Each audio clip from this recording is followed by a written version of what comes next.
One of the questions I hear expectant mothers ask is, Doctor, do I need a 3D or 4D ultrasound scan?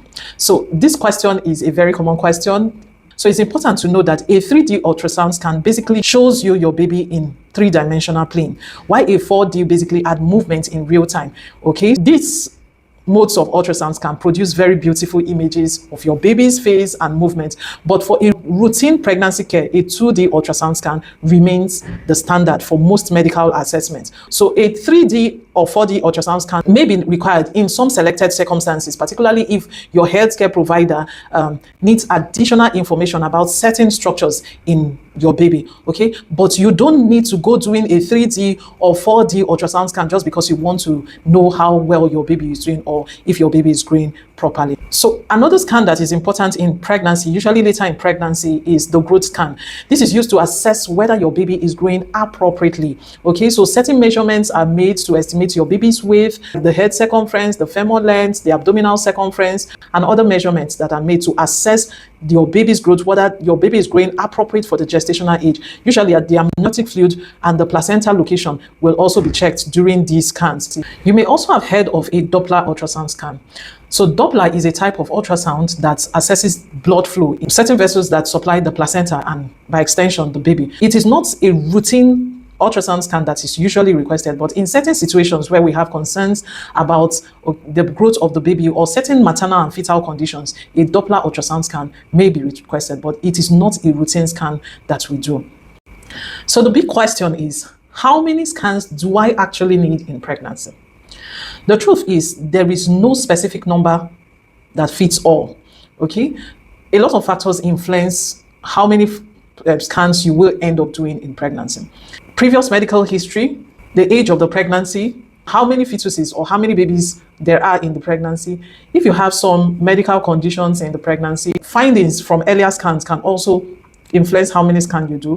Whether there are some complications or some concerns in this pregnancy can all influence the number of scans you do in pregnancy. Some women may have just the routine scans requested. Other women may have additional scans requested for medical reasons or for obstetric reasons. So the number of scans you do does not necessarily mean better pregnancy care. Okay, what's important is do the right scan at the right time and for the right reason. One very important question pregnant and expectant mothers ask is, are ultrasound scans safe? This is a common concern.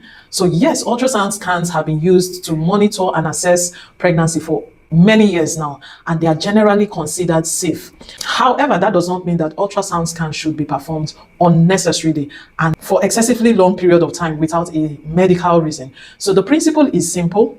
Use ultrasound scans when it is clinically indicated and use it appropriately. Always have your pregnancy scans performed by an appropriate healthcare provider and in a facility where the results can be properly interpreted. What if the scan shows something abnormal? So if your scan shows something abnormal, you don't need to panic. It doesn't definitely mean that something is wrong.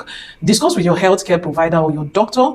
They will most likely request for another scan or some other screening modalities to make definite decisions or to ascertain what the problem might be. Sometimes an abnormal scan may just be a need for another scan. So what you need to do is discuss with your healthcare provider and determine the next step following whatever has been discovered. So let's quickly summarize some of the things that we had said. Firstly, we said that ultrasound scans are used to assess your baby in pregnancy. We also said that different scans have different purposes and that every pregnant woman does not necessarily have to do all the types of scans there are in pregnancy. We established that early pregnancies scans can identify the location of the pregnancy and the development of the pregnancy and also help us to determine the age of the pregnancy. We also talked about an anomaly scan, which is done usually around the middle of pregnancy and helps us to determine the baby structure. But we also mentioned that a normal scan does not exclude other abnormalities that could show up later in pregnancy. We looked at the growth and Doppler scans, and we looked at the importance of these scans. We talked about the 3D and the 4D ultrasound scans and when they may be necessary to be done. Of course, they give us very beautiful images of our babies, but they are not routine scans that should be done.